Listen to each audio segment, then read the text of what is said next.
Et nous sommes de retour. On dirait que notre ortho Agisoft est toujours en cours de traitement sur le cloud. Nous ne pourrons donc pas examiner ses résultats. À la place, nous allons donc nous plonger dans notre classification. Alors, pour ceux d'entre vous qui utilisent l'outil AI Ground, vous pouvez faire le lissage, la suppression du bruit et la classification du sol en même temps. C'est donc ce que je vais faire maintenant. Je vais l'envoyer sur le cloud pour le traitement en gardant tout cela à l'esprit. Mais vous verrez ici, quand j'ai cliqué dessus, il est indiqué que la licence Auto AI est requise. C'est parce qu'elle est assignée à votre adresse email. Elle n'est pas associée à l'organisation. Elle me dit donc que je n'ai pas cette licence assignée à mon email. Je vais donc cliquer sur Oui, veuillez m'emmener sur le portail. Seuls vos administrateurs peuvent vous l'assigner. Vous devez donc être administrateur de votre organisation, ce qui est mon cas. Je vais donc aller dans mes administrateurs. Je vais descendre ici et trouver cette licence Auto AI. La voici en bas. Et cela s'applique à toutes les licences cloud que vous pourriez avoir. Cliquez sur Ajouter ici et je vais chercher mon email. Voyons, me voilà, donc je vais me l'ajouter. De cette façon, cela pourra être traité. Est-ce que quelqu'un veut que je l'ajoute pendant que j'y suis? Aussi, si plusieurs d'entre nous, et c'est aléatoire, vous pouvez le couper au montage. Mais si plusieurs d'entre nous soumettent une tâche d'IA en même temps, le traitement sera plus long. Donc, à moins que vous n'en ayez vraiment besoin, ne l'envoyez pas sur le truc. Fidèle, hein? Laisse tomber. D'accord. Ouais. Ouais, ça les met en file d'attente et ils s'exécutent comme ça. Bref. Bon, je me la suis assignée. Je clique sur Appliquer. Cela appliquera les changements et vous pouvez voir que j'ai maintenant plus d'utilisateurs ici. Je vais maintenant aller ici, de retour dans LP 360. Je vais cliquer à nouveau sur cette icône, l'AI Ground Classifier, dans l'onglet Ground Classification, et je peux maintenant lancer la tâche. Je vais donc sélectionner ma couche Strip Align sans biais, c'est celle où j'ai exécuté Strip Align. Et puis, je l'ai corrigée pour qu'elle soit plus précise par rapport à mes points de contrôle. Je vais spécifier un nom, je vais l'appeler Jour 2 AI Ground décembre. Juste comme ça, tu vois, et je vais l'envoyer, par exemple. La fenêtre contextuelle est réservée aux utilisateurs internes. Vous ne verrez pas cela lorsque vous effectuerez le traitement sur vos propres comptes. Je vais donc cliquer sur OK pour passer. Et une fois qu'elle a été soumise avec succès au gestionnaire de tâches et qu'elle est en cours de téléchargement sur le cloud, vous recevrez cette page de confirmation. Je peux donc ouvrir mon gestionnaire de tâches et on dirait que mon MFA vient de se terminer. C'est ma tâche OrthoCloud. Je vais donc aller de l'avant et terminer celle-là. Nous pourrons ainsi l'examiner et notre IA est déjà en cours d'exécution. Alors voilà, terminons cette tâche.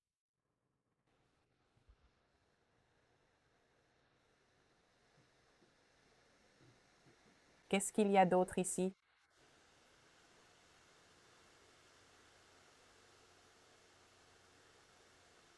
D'accord, l'ajout a donc été effectué. Cliquez sur OK ici. Et on voit qu'il l'ajoute en haut de ma table des matières. Je vais donc alterner entre celle-ci et l'autre ortho, générée plus tôt, pour que vous voyez bien la différence. Là, vous pouvez voir ma petite table de pique-nique en bas et mes petites barricades. Mais dès que je passe à mon RVB, on voit vraiment la différence de qualité de l'ortho. C'est pareil si je vais chercher mes points de contrôle. J'en ai tout un tas les uns à côté des autres, là-haut sur ce parking. Je vais venir juste ici. On peut voir notre étoile de précision. C'est ce qu'on regarde ici. Et puis toutes ces cibles. Voici donc ma cartographie OrthoAgisoft. Et voici mon outil de cartographie ortho habituel. On voit donc vraiment le contraste entre les deux. C'est pourquoi il est crucial de savoir laquelle traiter pour obtenir la bonne licence. Ce sont des géotypes. Si je vais dans Ouvrir l'emplacement dans l'explorateur, ça m'y mènera et ce sera au format TIFF. D'accord, bien. Maintenant que c'est fait, nous sommes prêts à commencer les étapes de classification. Rappelez-vous, nous voulons supprimer le bruit. Comme on lisse dans la tâche d'IA, on va aussi lisser ici, puis on passera à la classification. Alors, avant d'en arriver là, je veux nettoyer ma table des matières. Il se passe juste beaucoup de choses ici. On va donc limiter cela uniquement à nos orthos et à notre couche LS finale. Pour ce faire, je vais aller dans mon ruban de projet,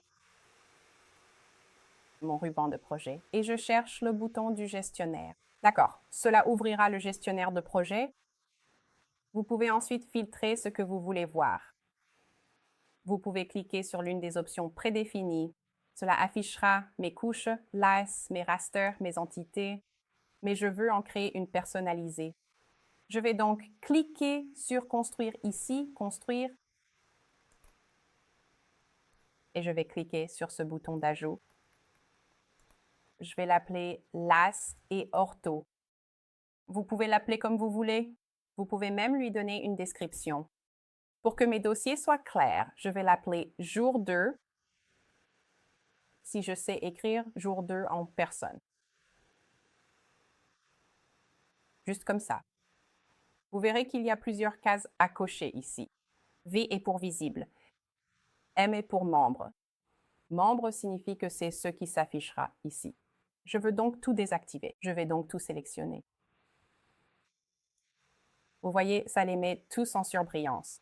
Désactivez ça. Je n'ai eu qu'à cliquer une fois et tout s'est éteint en même temps. Et maintenant, comme il y a beaucoup de choses, pour me faciliter la tâche, je peux aller chercher les types de couches pour filtrer par ceci. Je peux donc voir tous mes LAS regroupés, mes rasters, mes points, tout ça. Je vais donc chercher ma couche sans biais. C'est donc celle-ci, je vais la cocher comme membre. Et maintenant, je vais chercher mes rasters, mes 2 orthos. En voici un, ce sera mon ortho haute résolution. Voici l'autre.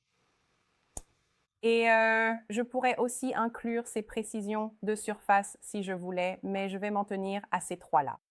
Bon, maintenant, pour les afficher, je vais cliquer sur ce bouton d'actualisation ici. Et cela va remplir à nouveau ma table des matières. Une fois que cela me convient, je peux choisir le mode d'utilisation. Il ne me montrera que ce que j'ai déjà dans ma table des matières. Et je suis libre de fermer cette fenêtre. Est-ce que tout le monde a suivi ce que je viens de faire? Vous n'êtes pas obligé de le faire, c'est optionnel, mais je pense que c'est très pratique avant de commencer à faire beaucoup de classification et ce genre de choses, parce que ce sera beaucoup plus facile à suivre avec votre table des matières. Bon, maintenant que c'est fait, nous allons commencer nos tâches de nuage de points. Ce sera donc le ruban des tâches de points ici en haut. Pour ceux d'entre vous qui utilisent peut-être une ancienne version du logiciel, vos tâches se trouvent peut-être encore en bas dans la table des matières pour y accéder. Je ferai donc référence aux deux pour ceux qui utilisent notre nouvelle version du logiciel et l'ancienne. Je vais donc maintenant ouvrir mon gestionnaire PCT pour obtenir ma première tâche. Pour ceux qui ont l'ancienne version, regardez ici l'icône de l'engrenage. Pour ceux qui ont la nouvelle version, cherchez le gestionnaire PCT sur le ruban. Les deux activeront la même boîte de dialogue. Une fois ouvert, j'aime bien trier par nom pour que tout soit filtré dans l'ordre. Et je vais chercher la tâche nommée 002-TrueView-nuage de points lisse. D'accord, 002-TrueView-nuage de points lisse. Double-cliquez dessus et les paramètres s'ouvriront automatiquement. Pour une nouvelle version, ce sera dans sa propre boîte de dialogue. Pour ceux qui ont l'ancienne version, elle sera listée ici. D'accord. Ce que cela va faire, c'est compresser les zones de bruit autour de la moyenne des données. Cela ne changera pas nos données sous quelque forme que ce soit. Cela va également créer une nouvelle couche LAS. Je pourrais spécifier ce nom ici dès maintenant. Mais pour ceux qui utilisent une version plus ancienne, on ne peut pas saisir ce nom. Je vais donc laisser le nom par défaut pour que tout le monde ait le même résultat. D'accord, je ne vais donc modifier aucun paramètre ici. Je vais simplement fermer ceci et lancer l'opération sur ma couche LAS active. Votre couche active doit être la couche strip align _ Debias. D'accord? Comme je l'ai dit, je vais lancer l'opération par couche active. Le système vous demandera de confirmer votre action. Si vous prenez le temps de lire, vous verrez le nom de la tâche sélectionnée. Je le vois ici et cela affichera la couche LAS active actuellement à l'écran. Il m'est déjà arrivé de sélectionner par erreur la mauvaise couche LAS active et j'ai pu m'en rendre compte avant de valider la tâche, ce qui m'a évité de la lancer inutilement et de vérifier que la bonne était choisie. Dans ce cas précis, la réponse est oui et le traitement va commencer.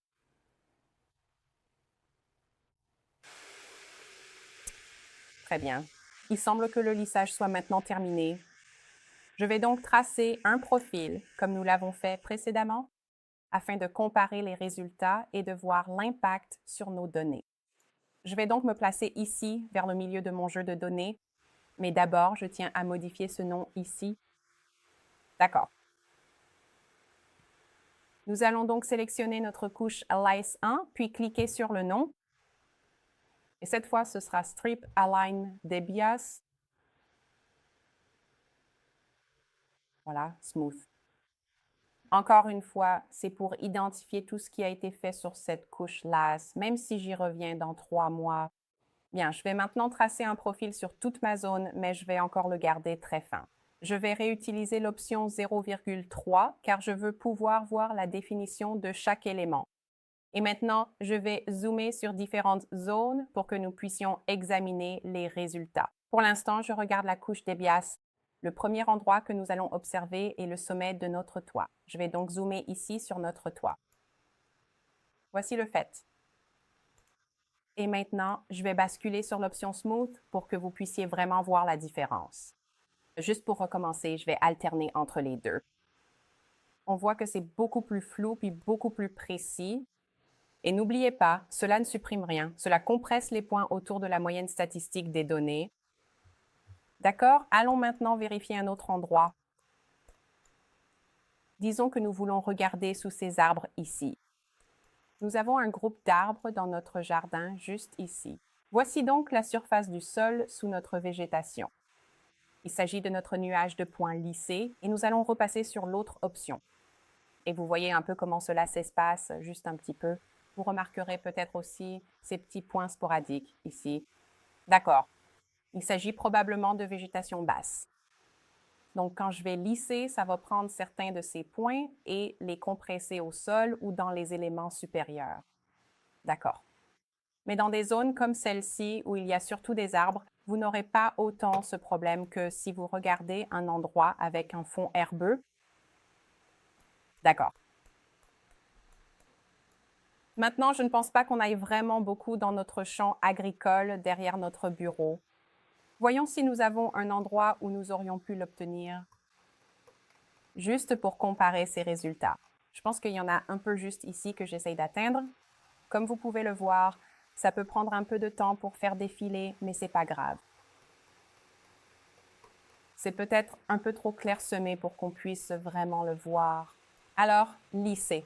Ouais, c'est un peu trop clairsemé pour qu'on puisse s'en rendre compte. C'est pas grave. Mais on voit vraiment la différence, surtout quand on regarde le long de ces surfaces planes.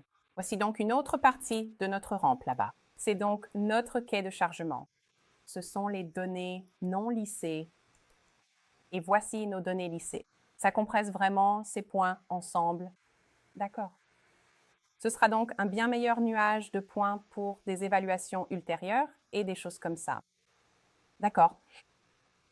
Notre prochaine étape consiste à supprimer notre bruit. Mais d'abord, voyons si nous pouvons identifier où se trouve notre bruit. Je vais donc aller dans la visionneuse immersive ici. La visionneuse immersive, ça va ressembler à une fenêtre avec un petit bonhomme dedans. Et d'emblée, vous pouvez voir qu'il y a un tas de points rouges ici et un tas de bleus. Comme nous sommes colorés par l'élévation, cela nous indique que c'est bien au-dessus de notre surface et bien en dessous. Si je fais un clic droit et que je fais un panoramique vers le haut, on voit vraiment le nombre de points de bruit. D'accord, ce sont donc toutes les choses que nous voudrions supprimer. Maintenant, il y a plusieurs façons de faire ça. D'une part, si je les avais repérés lors du géocodage, j'aurais pu relancer le géocodage avec ma plage de découpe. et cela aurait pu aider à en éliminer une partie. On n'en aurait donc pas eu autant à traiter. Comme nous en sommes déjà là dans notre traitement, nous ne pouvons pas vraiment utiliser cette option. Nous allons donc utiliser soit notre filtre de bruit isolé faible, donc notre type PCT, soit ce classificateur d'aberration. Personnellement, je préfère le classificateur d'aberration car c'est un algorithme plus robuste avec plus de paramètres. D'accord. Je vais donc maintenant aller dans mon onglet de classification et chercher mon outil d'aberration. D'accord, recherche d'aberration. Maintenant, celui-ci, je vais l'exécuter sur mon jeu de données lissées car l'autre ne m'intéresse plus. Je ne veux que le lisser. Vous pouvez choisir l'un d'eux ou exécuter les deux.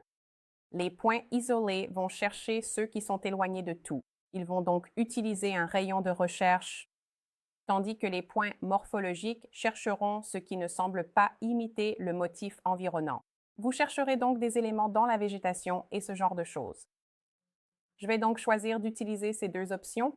Si vous aviez déjà des points classifiés, si vous aviez classé vos toits de bâtiments ou autres et que vous ne vouliez pas que l'algorithme y touche, vous pourriez les désactiver dans ce filtre de points.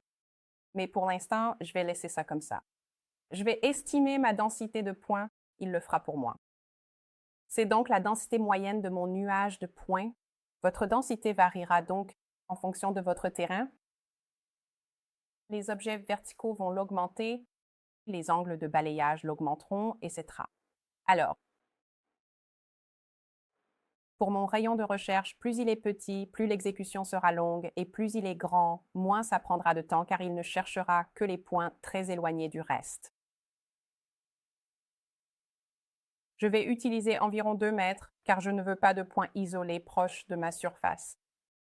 Je pourrais réduire cela si je voyais passer beaucoup de voitures car elles seraient aussi considérées comme des points de bruit.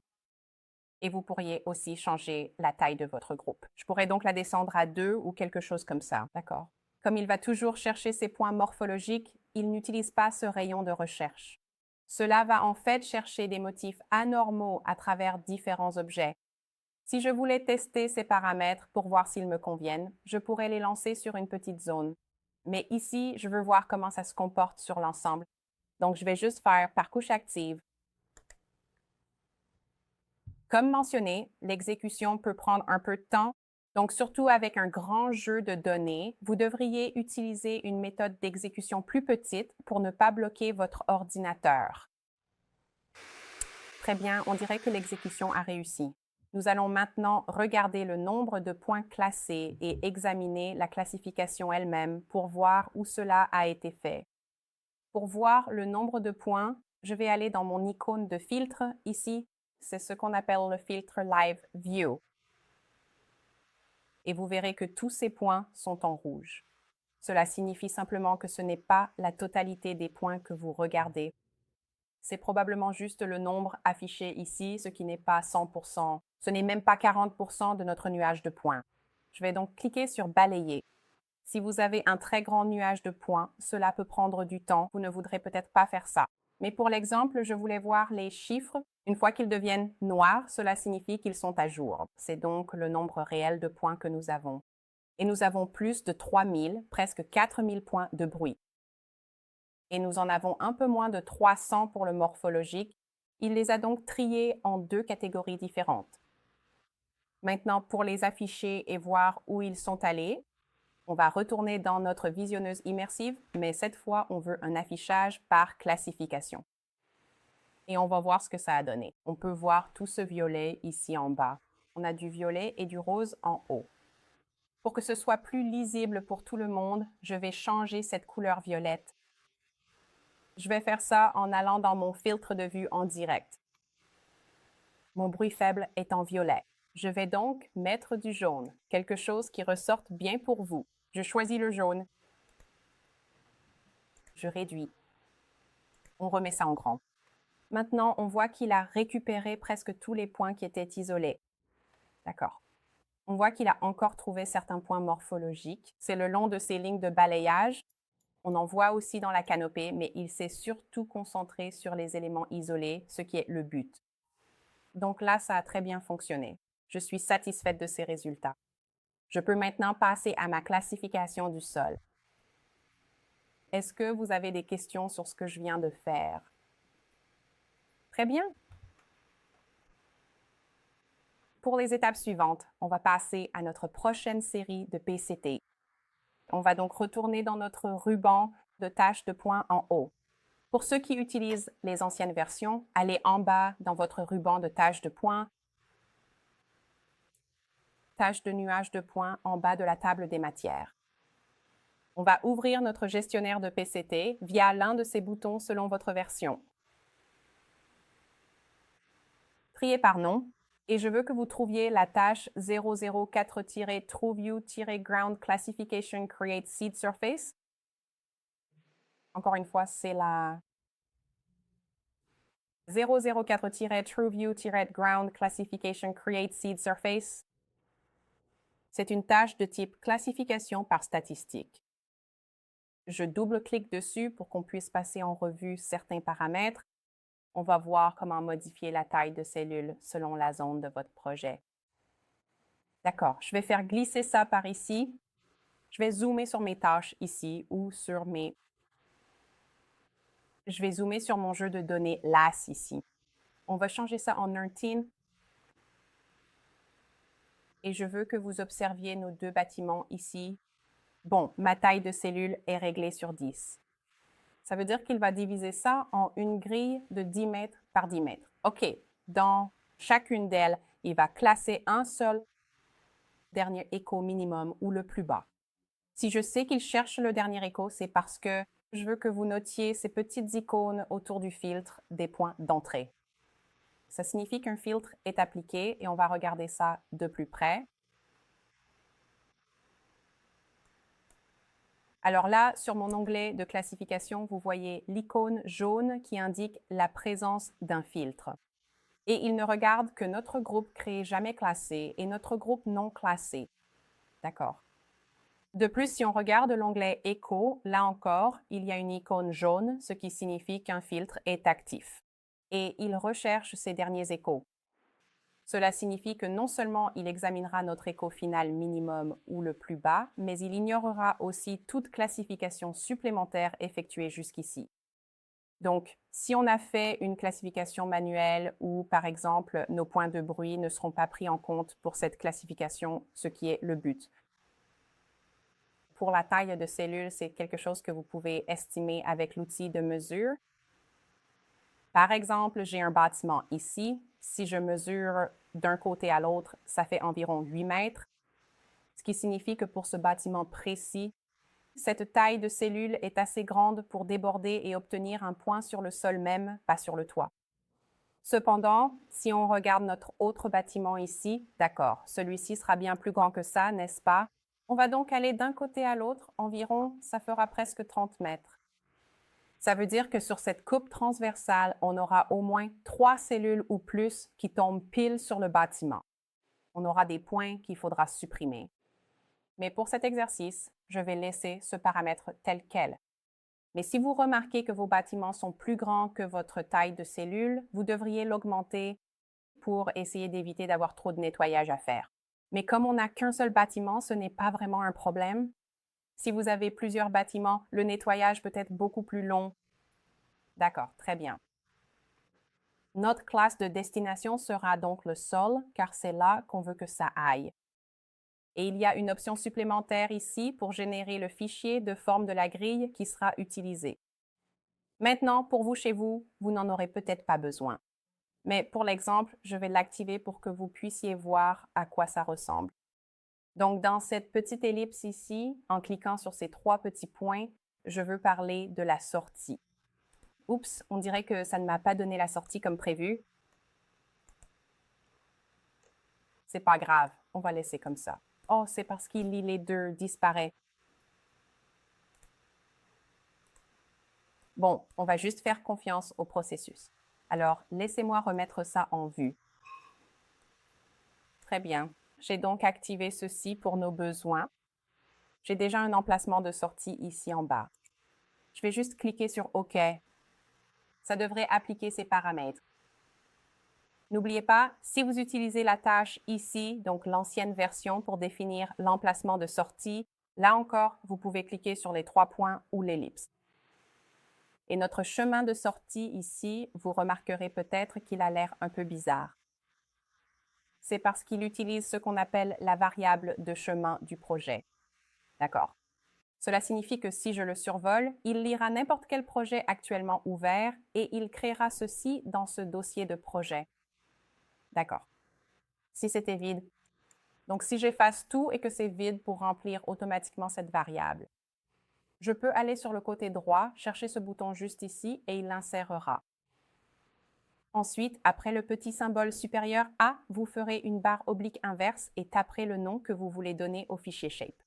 Vous pouvez aussi, si vous voulez créer un dossier pour cela, dire « grille de sol ». Et encore une fois, c'est à titre d'exemple. Vous n'êtes pas obligé de faire ça. Mais grille de sol, barre oblique inverse à nouveau, grille de semi. Et maintenant, il va non seulement créer un nouveau fichier Shape, mais aussi un dossier pour le mettre dedans. D'accord. Et comme je l'ai configuré ainsi, il créera cette même structure dans chaque projet où je l'exécuterai. D'accord. Et cela s'applique à tout PCT et LP 360. Si vous avez la possibilité de mettre un emplacement de sortie, je vous recommande vivement d'utiliser ceci, plutôt que de spécifier ce chemin de sortie, car sinon vous devrez le changer dans chaque projet, alors qu'avec ça, vous n'aurez plus jamais à le faire. D'accord, très bien. Je vais donc appliquer mes changements. C'est une étape nécessaire. Et maintenant, je vais cliquer sur « Par couche active ». D'accord. Par couche active. Je tiens à noter rapidement que je vais exécuter la première étape de la classification réelle du sol ici. Si vous remarquez ce petit drapeau vert, mon travail d'IA est déjà terminé. C'est donc tout le temps que cela vous ferait gagner si vous faisiez cela. Quoi qu'il en soit, nous allons maintenant faire la surface de semis. On me demande donc si je veux lancer cela. Dans ce cas, la réponse est oui et ça va s'exécuter. Très bien. L'exécution n'a donc pas été très longue. Je vais donc cliquer sur OK ici. Et je veux que vous notiez toutes les boîtes qui tombent seulement sur mon toit. D'accord. C'est le nombre de points que je dois au moins aller retirer manuellement. Ce que j'aurais pu éviter en augmentant la taille de la cellule. D'accord. Un moyen très rapide de supprimer des choses comme ça est de dessiner un profil. Oups, j'essaye de faire un truc bizarre là. Laissez-moi recommencer. Je vais donc tracer un profil d'un côté à l'autre de mon bâtiment, aussi large que celui-ci, du mieux que je peux. Je vais changer cela en classification. Et vous pourriez regarder ça et vous dire qu'il n'y a aucun point classé ici. C'est parce que nos points au sol sont en quelque sorte engloutis par les points environnants. Ils sont éclipsés. Il y a donc un moyen très simple de modifier cet affichage pour qu'on puisse enfin les voir. Et pour ce faire, nous allons créer un nouveau filtre. Je vais donc aller dans mon filtre de vue en direct, cette petite icône jaune. Je vais changer la taille de mes points en L, utiliser la légende. D'accord? Et maintenant, je vais double-cliquer sur mon sol ici et je vais changer cela pour une taille bien plus grande que le reste. Je vais donc mettre ça sur 4, d'accord? Une fois que c'est fait et que je décale ça, vous voyez maintenant tous ces points ressortir, d'accord? C'est parce qu'on les a agrandis par rapport aux points voisins pour qu'ils soient bien visibles. Si je voulais enregistrer ça comme un filtre utilisable via mon menu déroulant, il suffirait de cliquer sur ce bouton de sauvegarde.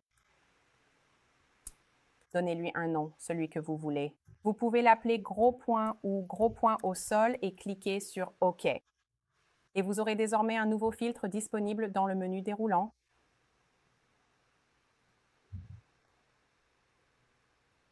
Je vais en fait cliquer sur Annuler car j'en ai déjà un. Comme vous pouvez le voir, j'en ai beaucoup.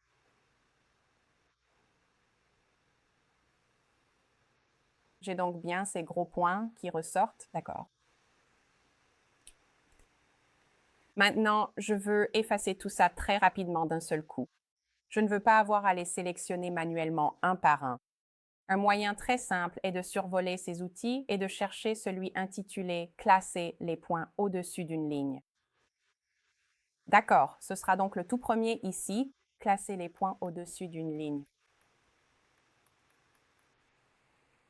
D'accord, il y aura des conseils utiles chaque fois que vous utiliserez un nouvel outil de classification. Je vous recommande donc vivement, lors de la première utilisation, de prendre le temps de lire ces dialogues pour bien connaître toutes les options d'exécution. D'accord? Je vais donc cliquer sur OK. Je vais définir ma classe de destination sur non classé car je veux les retirer de ce groupe. Ensuite, je vais cliquer d'un côté de mon bâtiment en restant au-dessus de la surface du sol et je vais faire glisser jusqu'à l'autre côté. Tous les points surlignés en blanc sont ceux sélectionnés pour la classification. Une fois que c'est fait, j'appuie sur la barre d'espace et cela appliquera la correction. Maintenant, je vais juste faire quelques vérifications supplémentaires après cette étape. Je vais donc fermer ma vue de profil et je veux cliquer sur ce bouton pour voir l'intégralité de mon nuage de points. Je vais donc cliquer sur ma petite icône ici. Vous verrez qu'on a aussi pas mal d'autres choses en cours. Je peux d'ailleurs désactiver tout ça. Je n'ai pas besoin des orthos pour l'instant et je veux voir où se situent certaines de ces autres grilles. Vous remarquerez qu'il y a un autre bâtiment ici avec plein de boîtes juste au-dessus. C'est donc un autre cas où on aura beaucoup de points sur le toit dont on ne veut pas. Mais on n'est pas obligé d'utiliser la vue de profil pour gérer ça. Ce que je vais faire à la place, c'est changer mon filtre pour système de sol, sol entre parenthèses, système. D'accord. Je vais aussi passer en mode classification car c'est plus facile à voir pour moi. Et je vais désactiver cette grille. Mais avant toute chose, notez que je ne visualise pas 100% des points. Alors que je ne vois que ma surface source, mon sol actuel, je vais cliquer ici pour forcer à 100%. Une petite fenêtre s'affichera pour expliquer ce que cela fait. Si vous visualisez une grande zone avec beaucoup de données, ça ne marchera pas. Mais ici, c'est une petite portion. Bien. Regardez bien cette forme angulaire bizarre ici, tout en haut. C'est là que ce bâtiment apparaît dans notre nuage de points. Au lieu d'utiliser la vue de profil comme tout à l'heure, je peux aller dans ma classification du sol, faire mon nettoyage manuel et supprimer des points. Cela vous permettra de dessiner un polygone. Ça me donne juste quelques conseils utiles. Comme je l'ai dit, hors formation, je vous conseille de prendre le temps de les lire. Mais cela vous permet de dessiner un polygone autour de ce qui est mal classé pour le supprimer. Je vais donc dessiner autour de ces rectangles bizarres ici. C'est probablement ce bâtiment. D'accord, comme ça, je vais essayer de détourer ces formes étranges. Et dès que j'aurai tout sélectionné, j'appuierai sur la barre d'espace et ça les supprimera. Là où ça semble descendre un peu, il pourrait s'agir d'un point de bruit. Pour une autre inspection, vous pouvez dessiner une fenêtre 3D autour de cette boîte. Passer en mode teen, forcer à 100% et on peut faire pivoter pour voir si c'est sous la surface. Comme c'est vraiment juste un tout petit peu en dessous, je vais laisser ça comme ça et on verra ce que ça donne lors des prochaines étapes pour voir s'il s'agit d'un vrai point au sol ou s'il s'agit d'un bruit de fond très, très superficiel. D'accord. Je vais donc cliquer sur Fermer pour mon nettoyage. Et je suis prête pour l'étape suivante de classification du sol. Maintenant, pour faire ça, je vais retourner dans mon ruban de tâches de points en haut.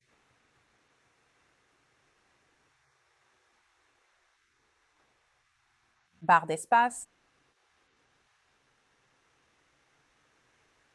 Et ça devrait supprimer ces points. Très bien. Alors maintenant qu'on est de retour sur notre ruban de tâches de points ici, N'oubliez pas, si vous utilisez l'ancienne version, vous serez ici en bas et on va ouvrir le gestionnaire PCT.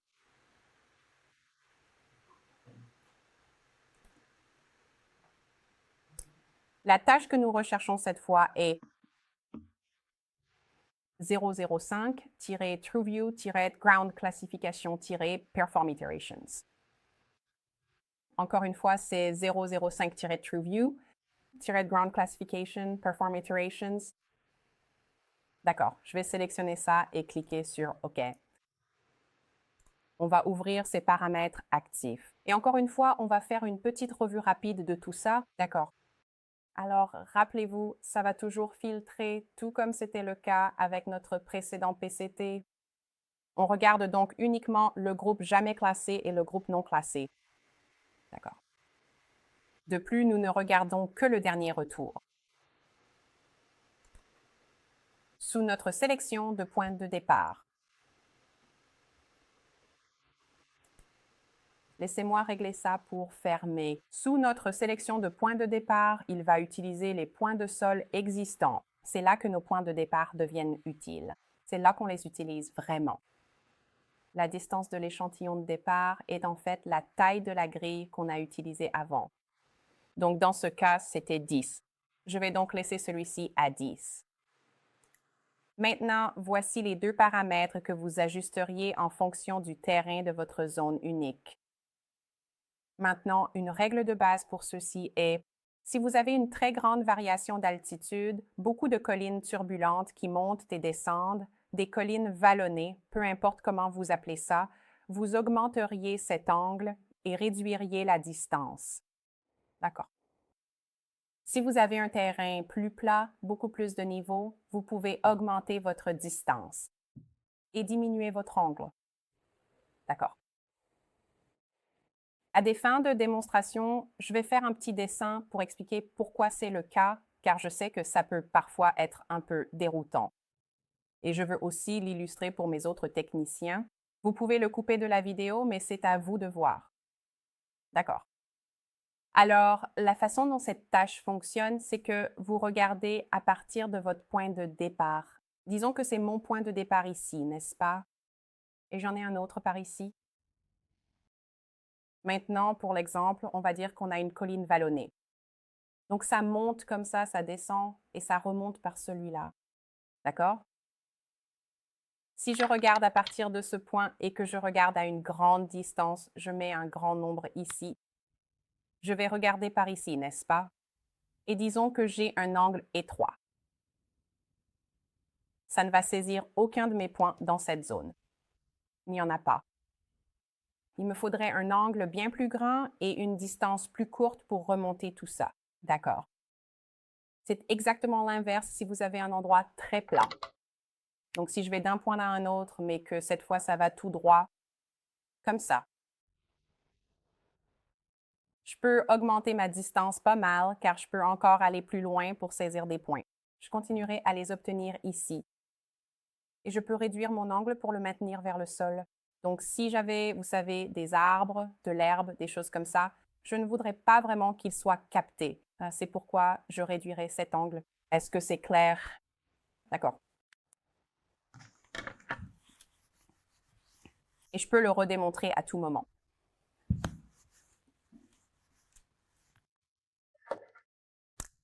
Bon, maintenant, avec ça en tête, on va essayer d'utiliser les paramètres par défaut ici avant de l'appliquer sur toute notre zone. D'accord? On veut donc les tester. Je vais donc laisser mon angle à 2,5 et je vais laisser ma distance à 0,3. D'accord. Maintenant, la façon dont je vais tester ça, c'est que je vais remettre ça sur tous mes points. Et je vais zoomer sur une zone au hasard de mon nuage de points. Je vais donc aller dans ce parking. Il y a une pente ici et de la végétation. Je vais donc tester sur toute cette zone. Alors, je zoome ici. Je me déplace. Comme ça, j'aurai un peu de variation et je vais exécuter par polygone. D'accord, car comme je l'ai dit, je vais les tester pour voir si ça marche. Je vais donc sélectionner ici ma végétation. Je vais sélectionner ici sous ma route. Je vais prendre cette pente ici et le reste du parking. Une fois prête et après avoir sélectionné ce que je veux, je double-clique et vous verrez peut-être ceci s'afficher. Encore une fois, les icônes jaunes et bleues signifient « Arrêtez-vous et lisez-moi ». Ce que celle-ci me dit actuellement, c'est que j'ai sélectionné plus de 500 000 points. D'accord, ce n'est pas un problème. C'est juste pour m'informer que je ne peux pas utiliser le bouton d'annulation de classification. Je devrais faire un filtre de base si je voulais annuler cela. C'est pas grave. Je vais cliquer sur Oui pour continuer. Vous le verrez s'exécuter dans le coin inférieur gauche si vous choisissez l'une de ces options. Comme vous pouvez le voir, l'exécution peut prendre un certain temps. C'est pourquoi il vaut mieux tester ces paramètres plutôt que de les lancer sur toute la zone d'abord. Parce que s'ils ne fonctionnent pas, vous ne voulez pas que cela consomme tout votre temps de traitement, n'est-ce pas?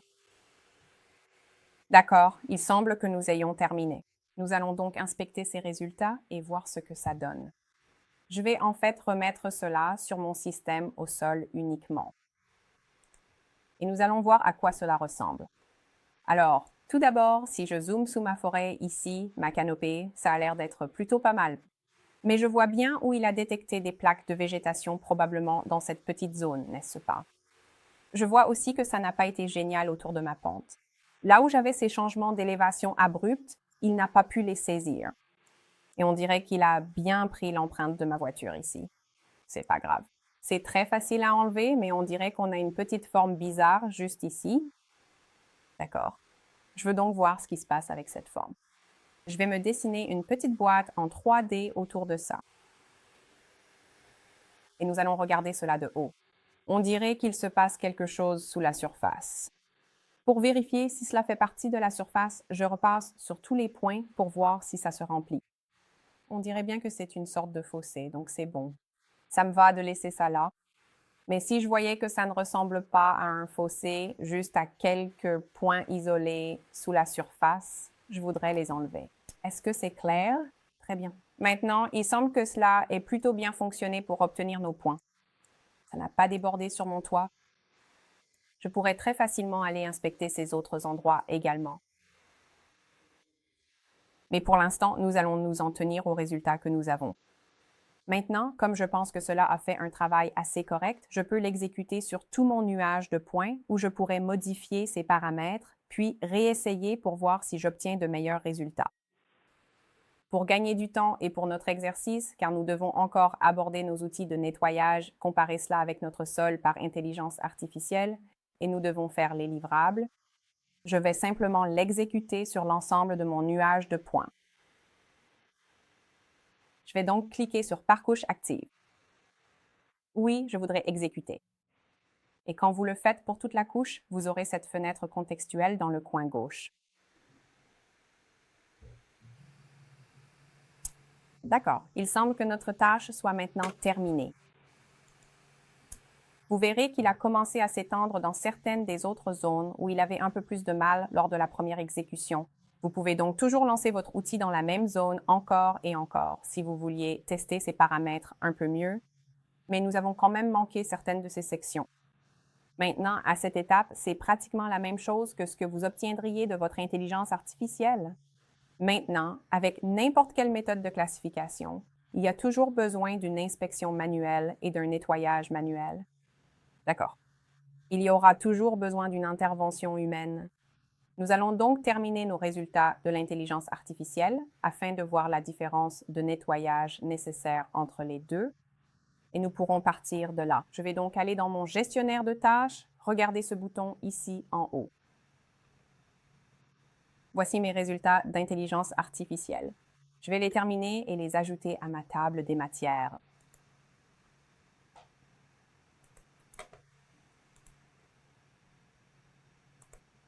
D'accord, voilà. Laissez-moi changer cet affichage pour que nous puissions voir la différence sur notre sol. Je vais donc faire un système de sol. Et faisons un 10 pour qu'il soit un peu plus facile pour nous de voir ces résultats. Vous verrez ce petit pic ici. C'est parce qu'il y a un point au sommet de ce bâtiment. Car rappelez-vous, avec notre intelligence artificielle, nous ne lui fournissons aucun germe, nous ne lui fournissons aucune autre donnée, mais elle continue aussi à classer ces points de bruit pour nous et elle classifie et elle lisse notre ensemble de données. D'abord, je veux voir le nombre de points qu'elle a obtenus pour son bruit. Je vais donc aller dans Classification et cliquer sur Balayer, car je veux voir la différence entre ces bruits et ceux que nous avons faits. Celle-ci n'a eu que 700 points de bruit environ, alors que notre autre classification en a eu 3000 au total. Il y avait donc une différence radicale entre les deux, car nous avons pu lui donner des paramètres sur ce qu'il fallait chercher, contrairement à l'utilisation de valeurs par défaut et de l'autodétection avec l'intelligence artificielle. Il y a donc quelques différences. C'est pas grave. Nous allons aussi aller voir le toit de notre bâtiment, car je veux voir combien de points il a obtenu là-dessus. Alors, je vais regarder celui-ci et je force à 100% pour que vous puissiez voir où j'ai obtenu ce gros bloc. On dirait qu'il a pris plusieurs points au-dessus. Il faudrait aller vérifier ça manuellement et les enlever, car ils ne représentent pas la surface de votre sol. D'accord? Donc, comme on l'a fait avant, on pourrait soit utiliser l'option de vue en profil, soit faire le nettoyage manuel. C'est ce que je vais faire pour supprimer ces points sur le dessus de mon toit. Très bien, c'est bon. On va cliquer sur OK. Ça devrait aller maintenant. Ça l'a corrigé pour moi. OK, je vais maintenant simplement dessiner une boîte autour de ça. Je ne sais pas pourquoi ça sélectionne tous ces points en trop là-bas. Barre d'espace. Et ça devrait marcher pour les supprimer. Et laissez-moi changer quelque chose. Alors, pause. Je vais peut-être devoir refaire ça.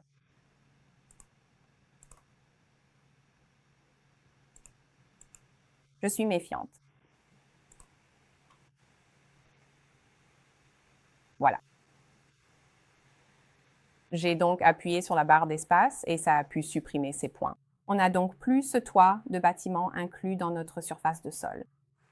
Mais on va maintenant comparer ces résultats avec l'autre. Je vais en fait repasser à mon sol lissé. OK. On va donc zoomer juste ici. On a donc ces deux pentes raides.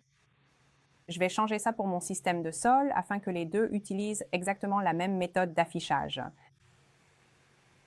Je vais revenir à notre IA pour voir si elle a mieux fonctionné le long de ses bords.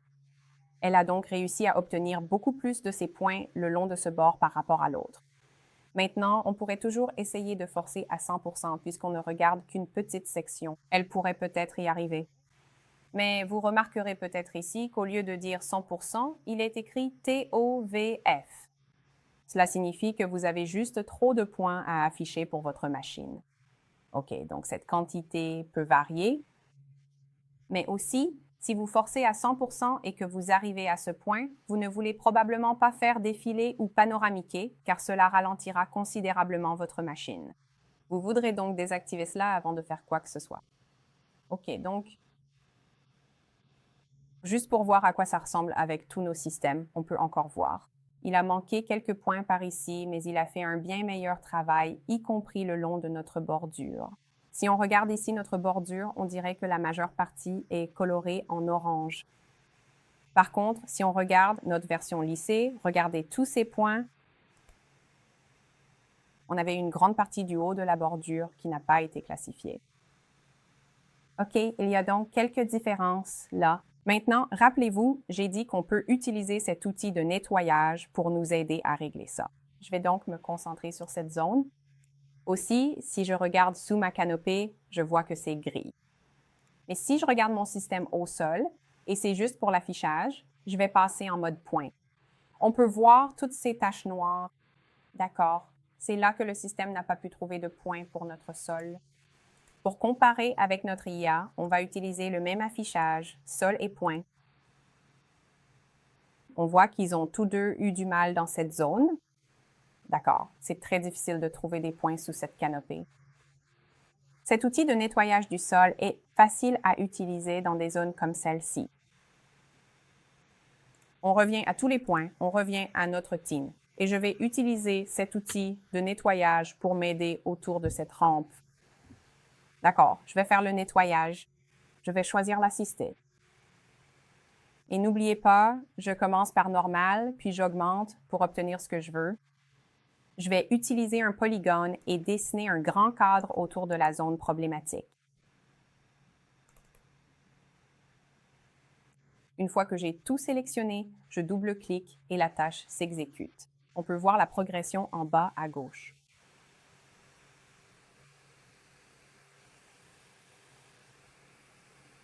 Vous verrez peut-être des points en jaune, mais sur vos écrans, ils pourraient apparaître en bleu. J'ai changé la couleur de cette classe de stockage temporaire utilisée par l'outil pour une meilleure visibilité. Si vous voulez faire pareil, allez dans votre filtre de vue en direct. Comme je l'ai dit, cet outil utilise une classe de stockage temporaire pour la classification du sol. Si je descends, je cherche cette classe de sol ignorée. Par défaut, c'est en bleu, mais pour ceux qui sont daltoniens, c'est un bleu foncé. Il peut être difficile de le distinguer du gris. J'ai donc mis le mien en jaune pour qu'il ressorte bien du reste. D'accord. Très bien. Il semble que le mode normal n'ait pas bien fonctionné et ait classé quelque chose sur mon toit. Je ne veux pas de ça là. Je vais utiliser le petit outil de suppression. Je veux les enlever et voir si ça marche vraiment. Oui, parfait. Il les a retirés du toit de mon bâtiment. C'est ce que je voulais. Je retourne dans l'assisté, mais je vais choisir l'option agressive. Je monte d'un niveau et je lance la même fonction sur cette pente.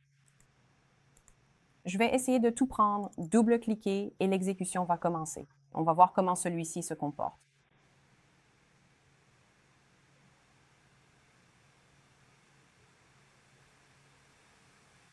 Et vous voyez qu'il commence à s'insérer de plus en plus à mesure qu'on monte.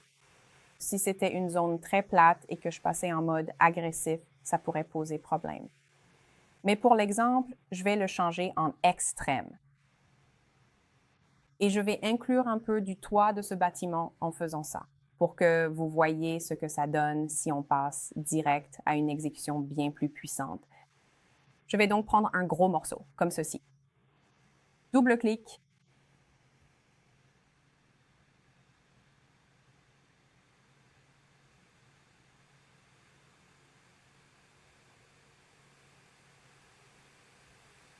Maintenant, vous voyez quelle partie du bâtiment a été prise 7 fois comparée à la première exécution en normal.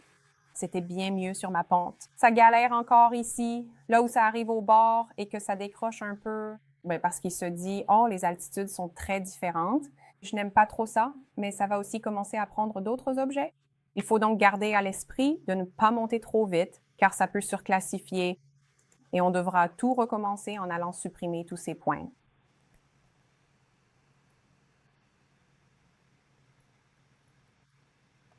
C'est clair pour vous? D'accord.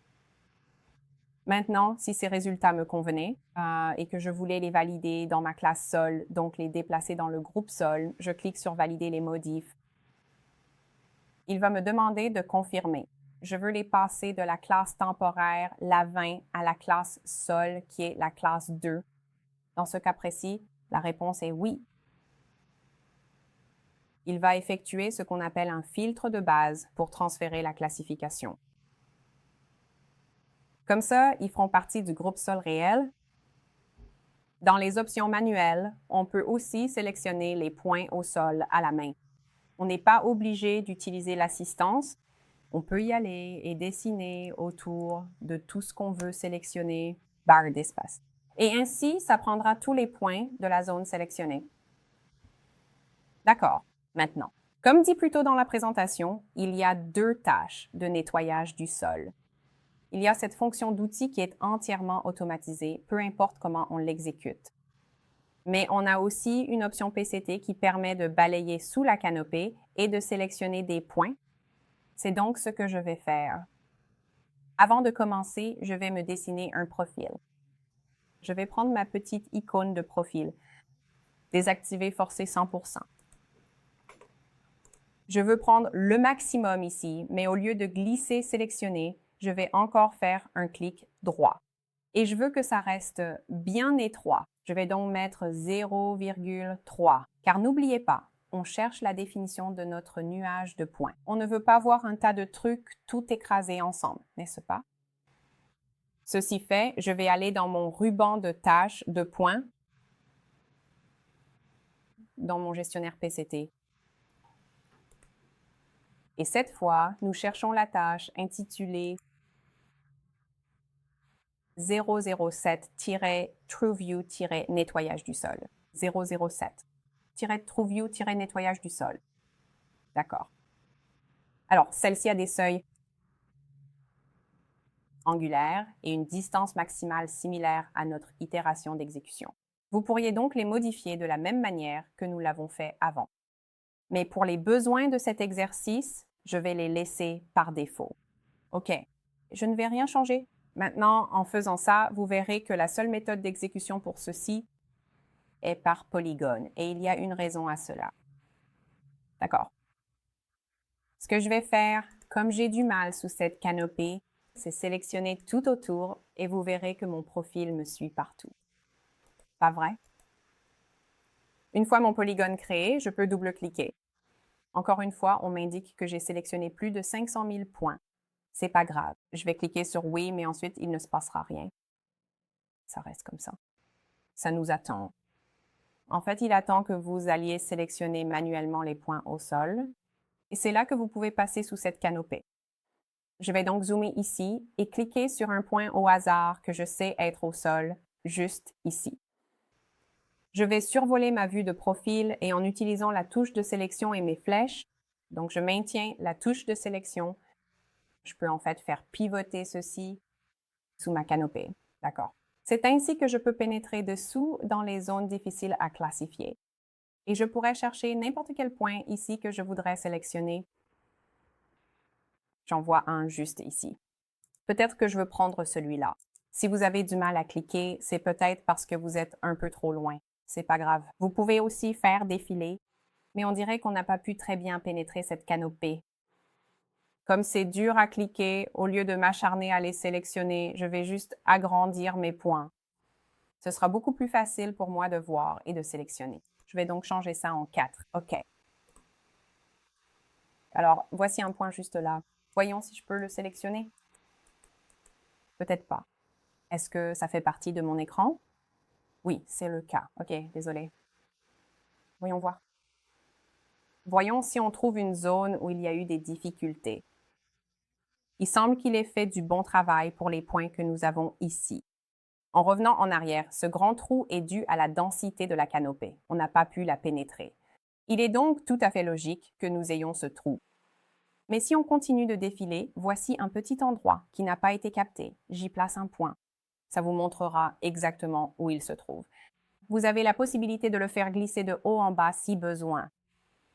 Mais je vais juste le laisser tel quel. Je continue de faire défiler. Voici un autre petit endroit. Il a manqué un point là. Il a manqué des points ici. Je peux maintenir Maj et recommencer à basculer. Voici d'autres points qui feraient de bons points au sol. Faites pivoter. En voici d'autres. Vous pouvez donc parcourir ceci méticuleusement sans tout sélectionner. Il suffit de lui donner une entrée pour qu'il identifie ses points une fois fini. Je vais donc simplement balayer, en gros. Il y a des points. Il y a un point. Il y a un point. Continuez à balayer par là. Disons, en voilà un autre. Et vous l'avez peut-être remarqué aussi. Regardez comment je bouge ma souris, mais regardez en haut dans la vue carte. Vous verrez cette petite ligne pointillée juste ici. Quand je bouge, on voit réellement où elle tombe pour vous assurer qu'elle est dans votre polygone à sélectionner. Comme je l'ai dit, je vais prendre quelques points de plus sous la canopée au cas où. Je pense que dans l'ensemble, ça a très bien fonctionné ici, en dessous.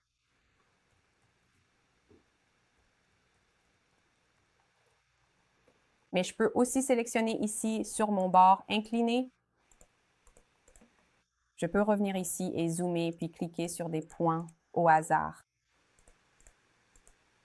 On dirait qu'il y a un endroit qui a manqué. Je vais prendre des points là-dessus, voilà, et quand j'aurai fini, je double-cliquerai sur un sol plat. L'exécution commencera alors dans le coin inférieur gauche. Il utilisera les points sélectionnés comme nouveaux points de départ. pour ensuite classer le reste des éléments. Il a donc réussi à bien mieux se propager ici sur mon bord. Il manque des points, mais je n'ai pas sélectionné méticuleusement le long de cette limite. C'est assez prévisible. Si on revient au système, au sol, au point, c'était si dense qu'on ne voyait rien dessous, mais il y a moins de vide. C'est donc vraiment utile pour faire ça. Quelqu'un a-t-il des questions sur nos options de nettoyage?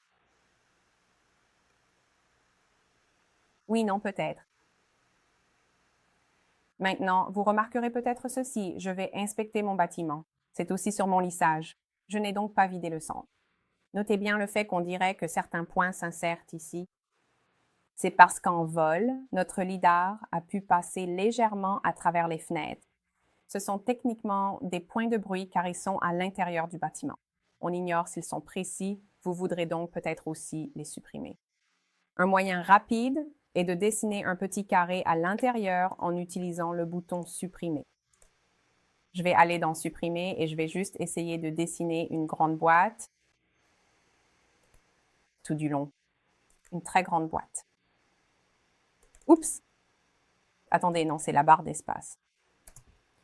Barre d'espace, c'est bon. Comme ça, je n'ai pas tous ces points parasites à l'intérieur de mon bâtiment. Parce que, encore une fois, quand ça touche ces fenêtres, il va y avoir un certain niveau de réflectivité. Il est donc très peu probable que ces points soient précis. Très bien. Maintenant que c'est fait, on pourrait imaginer que c'est un jeu de données complet. On pourrait aller chercher d'autres zones qu'on a manquées.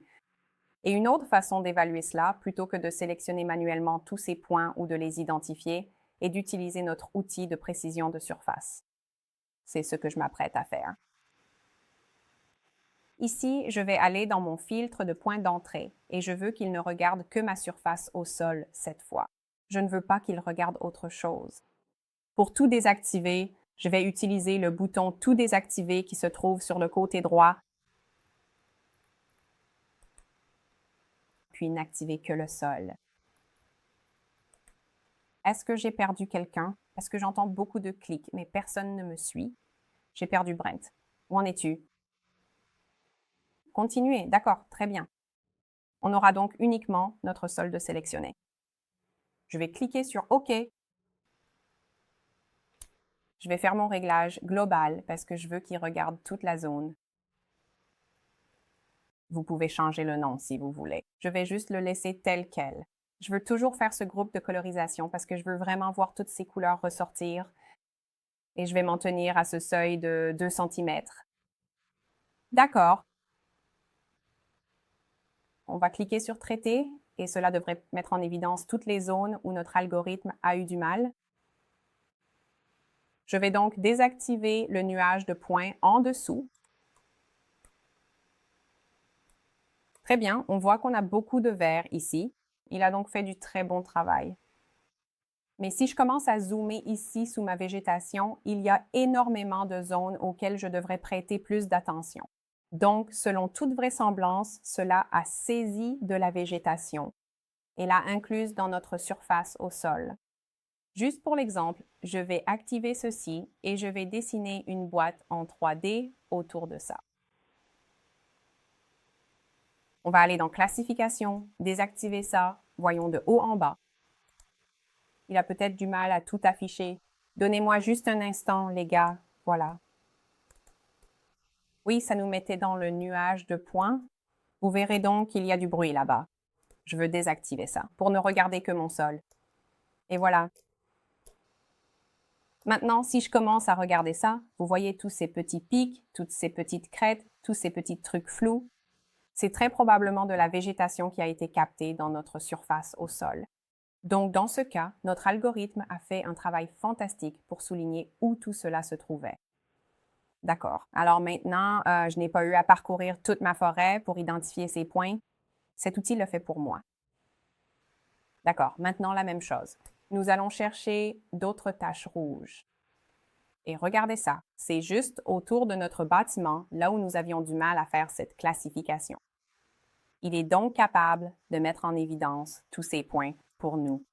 Comme vous pouvez le voir, il y en a plusieurs ici dans notre végétation, des choses comme ça.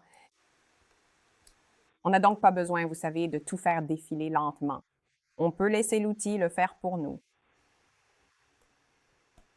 Même chose ici. C'est en fait un petit objet devant notre bâtiment qui a pu être inclus par erreur dans la classification. Encore une fois, il est capable de le déterminer. Il ne respecte pas notre seuil de 2 cm car il contient ces points supplémentaires. Il peut donc le souligner et dire que c'est hors du seuil. C'est donc un outil fantastique pour évaluer la qualité de votre classification.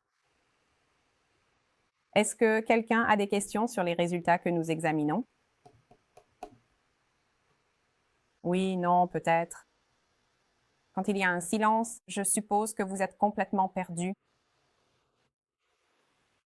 C'est ce que je suppose.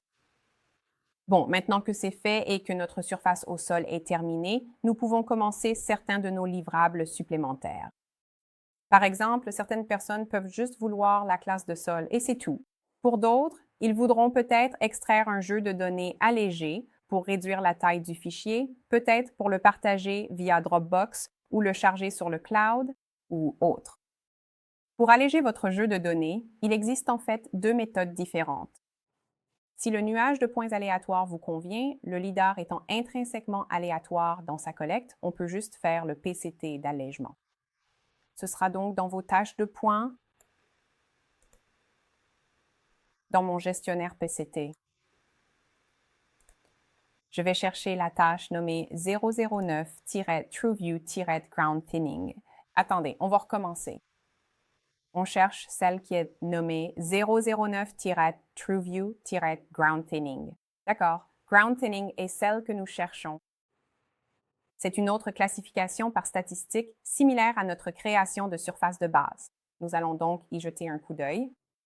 Dans nos entrées, il ne regardera que notre sol. Il va donc ignorer tout le reste. Il va chercher le point médian, la médiane statistique, sur une grille d'1 mètre par 1 mètre. Donc, sur 1 mètre par 1 mètre, il ne va classer qu'un seul point. Vous pouvez aussi spécifier votre classe de destination. Dans ce cas, il utilise le groupe 8. Je vais juste cliquer sur OK ici. OK, encore une fois. Et je vais l'exécuter sur toute ma couche LAS active. Quelle était la taille de la cellule? 1. 1?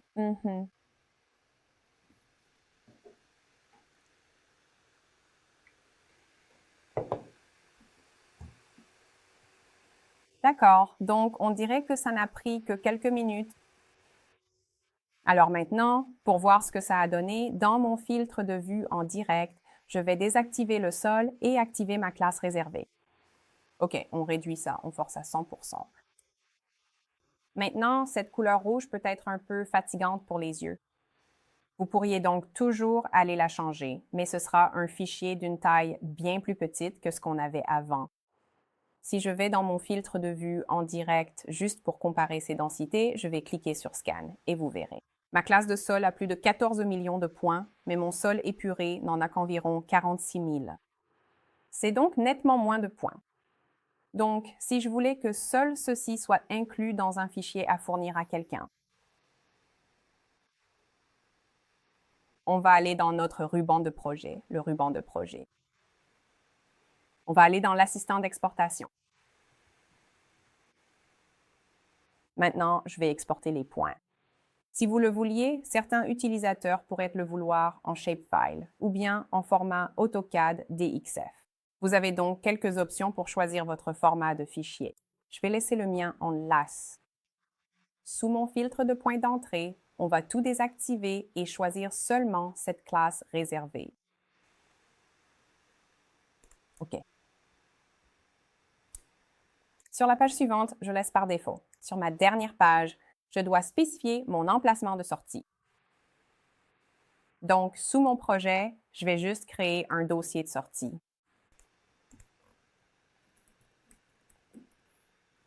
Et comme je l'ai dit, je n'ai pas mis de majuscule à output. Ici, ce sera juste thinned ground. C'est tout ce que je fais, taper un nom. Une fois que je clique sur enregistrer, vous verrez que le bouton terminé est devenu cliquable. et il va s'exécuter. Et j'ai maintenant un tout nouveau jeu de données LAS. OK. Ce sera d'une taille nettement plus petite que mon original. OK. C'était donc notre premier exécutable. Le prochain qu'on va faire, c'est qu'on va en fait créer un MNT et je vais vous montrer comment créer un fichier LAS régularisé ou standardisé. Cela signifie que vous le voulez dans un format strict. On commence donc par créer un DEM. On retourne donc dans notre assistant d'exportation. Mais cette fois, pour votre type de surface, je veux que vous choisissiez surface. Pour ça, dans mes points d'entrée, je veux utiliser ma classe de sol car je veux prendre tout le sol en compte pour ce DEM. Je vais donc cocher ces deux options pour pouvoir regarder toutes les élévations et il pourra faire l'interpolation lui-même. Je vais donc cliquer sur OK. Ce sont vos différentes méthodes de surface, mais pour celle-ci, on veut rester sur la méthode TIN. Et je veux choisir une petite taille de cellule. Pour notre sol aminci avant, on a fait 1 mètre par 1 mètre. Je vais faire la même chose ici, mais en basculant entre les deux, vous verrez qu'ils sont très différents. Je vais donc cliquer sur 1. Mon format d'exportation sera un GeoTIFF. OK. Page suivante, on va laisser le filtre de base ou l'étendue de base. Donc, il va regarder tout le nuage de points. C'est ce qu'on voulait. Sur la dernière page, on doit spécifier le nom de sortie. Dans mes sorties, ce sera juste mon sol. 1 mètre. OK. Ça ajoutera une petite extension à la fin de n'importe quel type de tâche en cours. Comme c'est un DEM ou une tâche d'élévation, il mettra -bas ELEV pour élévation. Donc, je n'ai pas besoin de saisir DEM ici. Je vais donc cliquer sur Enregistrer et Terminer.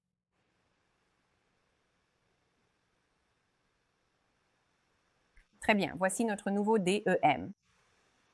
Maintenant, pour créer ce nuage de points régularisé, celui en grille stricte, je vais dans ma boîte de dialogue d'ajout de fichiers et je vais cliquer sur DEM vers LAS. Il va donc prendre le DEM que j'ai créé et le convertir au format LAS. OK. Allons donc le chercher dans notre dossier. Je vais donc aller dans mes sorties. Nous y sommes. Voici mon DEM de sol d'1 mètre. Je vais donc sélectionner ça, cliquer sur Ouvrir. Et comme je sais que c'était du sol uniquement, je peux spécifier la classe de destination car ce sont tous des points de sol. Je veux donc qu'il les classe comme sol pour moi lorsqu'il créera cette nouvelle couche LAS. Je vais donc cliquer sur OK. Maintenant, je veux que vous notiez qu'il utilise à nouveau cette variable de chemin de projet. Il le fait par défaut. Ainsi, il créera un dossier à l'intérieur de votre projet appelé DEM vers LAS. Comme ça, vous pourrez le retrouver plus tard. D'accord. Alors, je vais cliquer sur OK ici. Ça va générer ce nouveau fichier LAS. Et maintenant, je vais zoomer et basculer entre le LAS épuré et le LAS MNT pour vous montrer la différence. Alors, laissez-moi désactiver ceci juste ici. Je ne veux pas de celui-là non plus. On va donc zoomer sur un endroit au hasard. D'accord, juste ici. Vous voyez que tous mes points sont disposés selon une grille très stricte. Si je passe à mon sol épuré, vous voyez à quel point c'est sporadique. Comme il y avait aussi une interpolation pour mon MNT, non seulement il a tout structuré en grille, mais il a aussi interpolé sur mes bâtiments. Il en a donc fait une zone plate également. Si je passe en mode Teen, on peut vraiment les comparer ici. C'est donc là qu'il interpolait sur cette surface. Je repasse sur mon sol épuré et je remets celui-ci en Teen. Ça fait la même chose, mais il nous manque certaines de ces sections. C'était juste à cause de la classe de sol elle-même. Mais dans l'ensemble, les résultats sont très similaires, sauf que l'un sera bien plus lisse et bien plus structuré. Quoi qu'il en soit, on a techniquement accompli la même tâche avec deux méthodes différentes. Est-ce que quelqu'un a des questions là-dessus? Pas de questions. D'accord, très bien. Maintenant qu'on a épuré notre sol et généré tout ça, l'étape suivante consiste à générer des courbes de niveau. Vous pouvez le faire soit à partir de vos jeux de données LAS d'origine. Si vous préférez, ou utilisez l'un de vos jeux de données épurés pour obtenir un résultat un peu plus lisse. Pour cela, je vais cliquer sur mon sol épuré. Et on peut visualiser nos courbes de niveau avant même de les exporter, juste pour avoir une idée générale de leur apparence. Il suffit de cliquer sur courbe de niveau ici et d'en activer une. Par contre, quand vous les activez, je déconseille de trop zoomer, surtout si tous vos points sont affichés. Si vous affichez la végétation, les bâtiments et tout le reste, ça va ramer pendant que vous essayez de tout voir. On ne veut donc regarder que notre sol. Et on ne devrait zoomer que lorsqu'il n'y a pas trop de données affichées. Là, si je commence à zoomer, je vais le faire très doucement pour éviter que ça ne bloque. Mais vous remarquerez ici qu'il y a des petits tins et d'autres éléments qui l'accrochent, ce qui crée ces courbes. Dans ce cas, vous pourriez créer une ligne de rupture ou quelque chose du genre pour supprimer ces points. Si je regarde mon sol lisse ou mon jeu de données lissé et qu'on refait les courbes, vous voyez qu'il continue de tracer à travers tout ça. Il identifie toujours certaines de ces formes, mais il arrive à obtenir plus de points autour de notre bâtiment. Ça gère mieux le découpage, c'est moins prononcé dans certaines de ces zones. On voit bien qu'il s'agit d'un petit bloc plutôt que d'une ligne un peu floue. Si j'y reviens, vous verrez que la forme est assez étrange. N'oubliez pas que c'est parce qu'on n'utilise qu'une partie des points du jeu de données initial. D'accord? C'est pareil si je passe à mon contour MNT. Maintenant, ça semble mieux suivre le tracé et ces formes sont moins nettes quand elles se déplacent. Elles sont un peu plus massives car le format est plus rigide, plus strict. Cela permet d'obtenir des contours plus fluides sur toute la surface. Ça peut être, vous savez, l'un des facteurs décisifs pour la génération de vos contours. Tout le monde me suit? Si vous voulez exporter ces contours, retournez simplement dans l'assistant d'exportation. En gardant la méthode de surface sélectionnée, activez votre contour, juste ici, et cela créera un nouvel onglet pour vous permettre de définir les paramètres. Je peux donc désactiver mon élévation. Je ne veux pas générer de nouveaux MNT. Je peux aller dans mes contours. Je peux modifier les intervalles. Je peux changer le format de sortie en shapefile, DXF ou DGN selon mes besoins. Je vais le laisser en format shapefile. Vous pouvez aussi inclure l'annotation si cela vous intéresse. D'accord, je vais modifier tout ça par exemple. Je vais passer ceci à 2 et on mettra éventuellement le plus court à 25. Quelque chose comme ça. Je divise par 2 et je m'assure que seul mon sol est utilisé. D'accord, voilà mon sol. Et voici ma classe réservée. Bien. Ensuite, on va lui faire analyser à nouveau toute la zone. Suivant, encore une fois, et cette fois, ce sera mon sol. Et j'utilise mon MNT. Je vais donc l'appeler, pour être plus précis, le contour de sol quadrillé. Enregistrer. Vous pourriez aussi y mettre l'intervalle, mais je vais m'en tenir à ça pour l'instant. Cliquez sur Terminer. D'accord.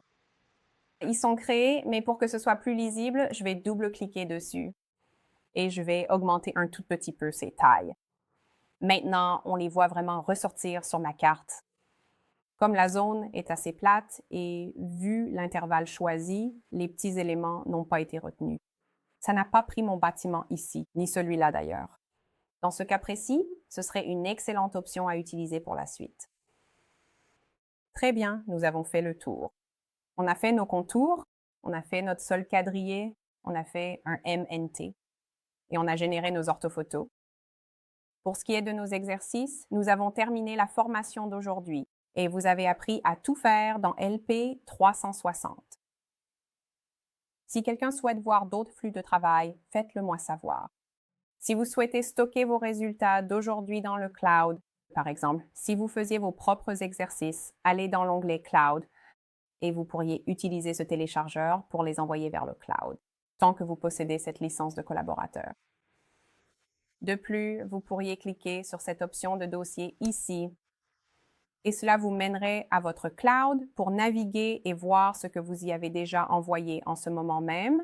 Ainsi, vous pourriez vérifier si vos résultats sont arrivés ou non. Et pour ceux qui chercheraient une nouvelle fonction dans LP 360, n'oubliez pas, sur le ruban d'aide, on peut demander une fonction. Utilisez-le si vous voulez voir quelque chose dans LP 360. Plus vous nous donnerez de détails, mieux ce sera. Ainsi, nous pourrons reproduire exactement ce que vous voulez voir. Et plus une demande est fréquente, plus elle devient prioritaire, plus elle a de chances d'être dans la prochaine version. Sur ce, merci beaucoup de nous avoir rejoints et passez une excellente journée.